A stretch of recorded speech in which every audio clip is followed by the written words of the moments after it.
Hello guys, അപ്പോൾ രാവിലെ തന്നെ പ്രഭാത ഭക്ഷണം കഴിക്കാൻ പറ്റുന്ന ഒരു അടിപൊളി സ്പോട്ടാണ് ഞാൻ നിങ്ങളെ പരിചയപ്പെടുത്തി തരാൻ പോകുന്നത് കേട്ടോ. നമ്മുടെ കലൂർ സ്റ്റേഡിയത്തിൻ്റെ താഴത്തുള്ള ഇഡ്ലി കഫേയിലാണ് കേട്ടോ നമ്മൾ വന്നിട്ടുള്ളത്. അപ്പോൾ ഞാൻ ഷെഫിക്കുണ്ട്. ഞങ്ങൾ മിക്കവാറും ബ്രേക്ക്ഫാസ്റ്റ് കഴിക്കാൻ രാവിലെ ഇവിടേക്ക് തന്നെ കേട്ടോ വരും. നമ്മൾ നേരെ അതിൻ്റെ അകത്തേക്ക് കയറി കേട്ടോ. അപ്പോൾ നമ്മൾ ഫുഡ് ഫസ്റ്റ് തന്നെ ഓർഡർ ചെയ്യണം കേട്ടോ. നമ്മൾ ഫുഡ് ഓർഡർ ചെയ്തിട്ട് ടോക്കൺ എടുക്കണം, നമ്മൾ എന്നിട്ട് വെയിറ്റ് ചെയ്ത് കേട്ടോ. ഫുഡ് ആയിക്കൊണ്ടിരിക്കുന്നുണ്ടാവുള്ളൂ. ലൈവായിട്ട് നമുക്ക് സാധനങ്ങളൊക്കെ ഉണ്ടാക്കി തരും കേട്ടോ.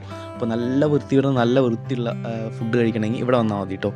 അപ്പോൾ നമ്മൾ ഓർഡർ ചെയ്തത് ഒരു നെയ് റോസ്റ്റ് ഓർഡർ ചെയ്തിട്ടുണ്ടായിരുന്നു, പിന്നെ ഇഡ്ഡലി സാമ്പാർ ഓർഡർ ചെയ്തിട്ടുണ്ടായിരുന്നു, പിന്നെ ഒരു പൊടി ദോശ ഓർഡർ ചെയ്തിട്ടുണ്ടായിരുന്നു കേട്ടോ.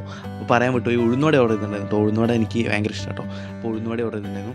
അങ്ങനെ നമ്മൾ ഇതൊക്കെ എടുത്തിട്ട് നമ്മൾ നേരെ ഇരിക്കുന്ന സ്ഥലത്ത് പോയിട്ട് ഇരിക്കാൻ പോകാം കേട്ടോ.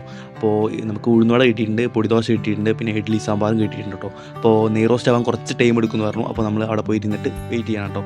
അതിൻ്റെ ഇടയിൽ നമ്മളൊരു കോഫി ഓർഡർ ചെയ്തിട്ട്, കോഫി ഒരു പ്രത്യേകതരം പാത്രത്തിലേക്ക് തരാം. അപ്പോൾ അതിൻ്റെ ഒപ്പം ഒരു മുളയുടെ ഒരു സ്റ്റിക്ക് തരും കേട്ടോ. അത് നമ്മളിങ്ങനെ ഇളക്കിയിട്ട് പഞ്ചസാര അങ്ങനെ ഇളക്കിയിട്ടാണ് കഴിക്കേണ്ടത്. ഇതാണ് കേട്ടോ പൊടി ദോശ നല്ല ടേസ്റ്റ് കേട്ടോ. നിങ്ങളെല്ലാവരും കഴിച്ചിട്ടുണ്ടാവും, പക്ഷേ ഇവിടുത്തെ പൊടി ദോശ ഭയങ്കര ടേസ്റ്റ് കേട്ടോ. അപ്പോൾ ഷെഫിക്ക് ഓർഡർ ചെയ്തത് സാമ്പാർ ഇഡ്ഡലി കേട്ടോ. അപ്പോൾ അത് സാമ്പാറൊക്കെ ഒഴിച്ചിട്ട് ഒരു ചെറിയ കുഞ്ഞു ഇഡ്ഡലീസായിട്ട് ഇങ്ങനെ സാമ്പാർ ഒഴിച്ചിട്ട് തരുന്നതാണ്. അപ്പോൾ നമ്മുടെ നെയ് റോസ്റ്റ് വന്നിട്ടുണ്ട്. നെയ് റോസ്റ്റ് നല്ല രസം കേട്ടോ. കുറേ സമ്മന്തികൾ നമ്മുടെ അതിൻ്റെ ഒപ്പം കിട്ടുന്നുണ്ട് കേട്ടോ. തക്കാളി ഉണ്ട്, തേങ്ങ ഉണ്ട്, പിന്നെ മുളക് ചമ്മന്തി ഉണ്ട്, അങ്ങനെ കുറേ സമ്മന്തികളുണ്ട്. സാമ്പാറും കിട്ടും കേട്ടോ അതിൻ്റെ ഒപ്പം. അപ്പോൾ ഇതങ്ങനെയാണ് കോഫി കുടിക്കേണ്ടത്, ഇങ്ങനെ ഇളക്കിയിട്ട് കുടിക്കണം കേട്ടോ. അപ്പോൾ ഇത്രയൊക്കെ തന്നെ ഉള്ളൂ. അപ്പോൾ നമ്മളിതൊക്കെ കഴിച്ച് കഴിയട്ടെ. Okay, by.